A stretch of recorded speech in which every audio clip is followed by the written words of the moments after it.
छोटी सी कविता पर इतने सारे लोग आइए, चाहे पट्टू है, गढ़वाड़ा है, धर्मकोट है, या ताइदा में मैं देखा कुछ लोग आए बरनाला पहला दिख लिया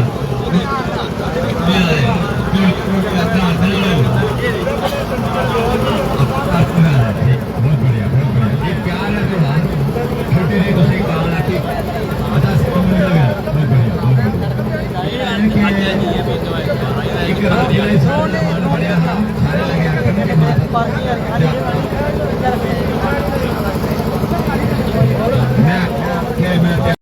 देखिए, ये जो निर्णय होते हैं ये पार्टी के अपने निर्णय होते हैं और पार्टी का निर्णायक मंडल ही इसे जो है वो घोषित करता है। कई तरह की स्क्रीनिंग्स होती हैं मंडल लेवल पे, जिला लेवल पे, प्रदेश लेवल पे, और अंत में हमारा भारतीय जनता पार्टी का जो अखिल भारतीय जो हमारी निर्णायक मंडली है या हमारा पार्लियामेंट्री बोर्ड जिसे हम कहते हैं, उनके द्वारा ये घोषणा होती है। तो हम पे भरोसा पार्टी ने किया है, उस भरोसे को हम पूरा कर पाएँ और पूरा प्रयास करेंगे।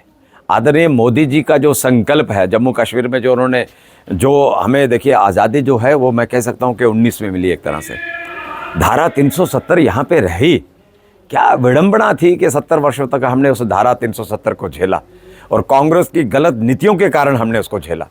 और आज मोदी भारत के प्रधानमंत्री हैं, धारा 370 जो है वो ध्वस्त होती है, 35A ध्वस्त होता है। तो हम जम्मू के लोगों से कहना चाहेंगे कि मित्रों, ये चुनाव निर्णायक होगा और जम्मू की अस्मिता का प्रश्न है, उसे कभी पीठ मत लगने देना। मोदी जी ने आपके लिए बहुत काम किए हैं और आने वाले समय में यद्यपि हमारा ये सिस्टम चल जाता है, यानी केंद्र में भी हम होंगे, प्रदेश में भी हम होंगे, तो आपके जो जम्मू की जनता से मैं कहना चाह रहा हूँ, खासकर जम्मू कश्मीर की जनता से भी, कि आपके आगे जो रोड़े अटकते होंगे, आपके जो विकास के आगे, हम उन रोड़ों को तोड़ पाएंगे आपके वोट के माध्यम से। आपके वोट के माध्यम से, यानी हथौड़ा आपके हाथ में है, वो 1 तारीख को आप वोट डालेंगे तो उसका माध्यम वही बनेगा। मैं जम्मू की जनता से विनम्र निवेदन करना चाहूँगा हाथ जोड़कर कि भारतीय जनता पार्टी के ऊपर भरोसा करिए। हमने बलिदान दिए हैं इस जम्मू कश्मीर को बचाने के लिए। यही पार्टी है, मेरी पार्टी के उस समय के राष्ट्रीय अध्यक्ष थे आदरणीय डॉक्टर श्यामा प्रसाद मुखर्जी। याद करिए, बंगाल की धरती से चले और एक ही निर्णय था कि विधान लूँगा या प्राण दूंगा, और प्राण उनके चले गए। ये मेरी पार्टी के नेता थे। हमने इस जम्मू कश्मीर की धरा को बचाने के लिए बड़े प्रयास किए हैं।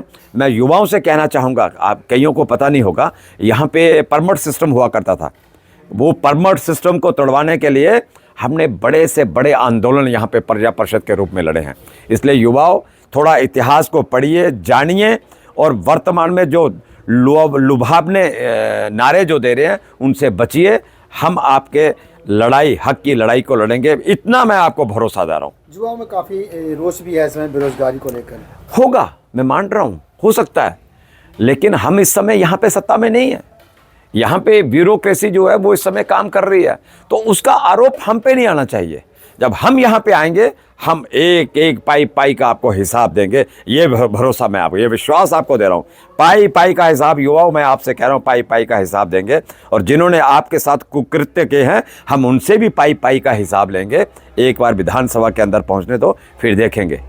एक और डोगरी में कहावत है कि राह पे ही जानी है या बाह पे ही जानी है। जब हमारे साथ रहा और वाह पड़ेगा, आपको पता चलेगा कि आपके नेता कैसे हैं, आपके द्वारा जितवाए गए लोग कैसे हैं। भरोसा रखना, बस मैं इतना शब्द कहना चाहूँगा। आज जो विरोधी इस समय जो विपक्ष में खड़े हैं, जो मनोहर लाल जी, उनका काफ़ी कद ऊंचा है। इसके बारे में छोड़िए, क्या कद ऊंचा और क्या है, ये तो समय बताएगा। जाइए क्षेत्र में एक बार जरा घूमिए साहब और पता कर लीजिए। हम बताएंगे कि कौन कितने पानी में है, ये हम बताएंगे। ये इस बार का निर्णायक चुनाव होगा साहब, ऐतिहासिक चुनाव होगा। और बिलावर की जनता ने ठान लिया है, जाइए पूछिए, पता करिए। और ये इतना इस बार का चुनाव होगा कि आप कहेंगे कि हाँ जी, जम्मू कश्मीर में कोई चुनाव हुआ है, और ख़ासकर बिलावर की धरती के अंदर हम एक नई अंगड़ाई लेकर आ रहे हैं।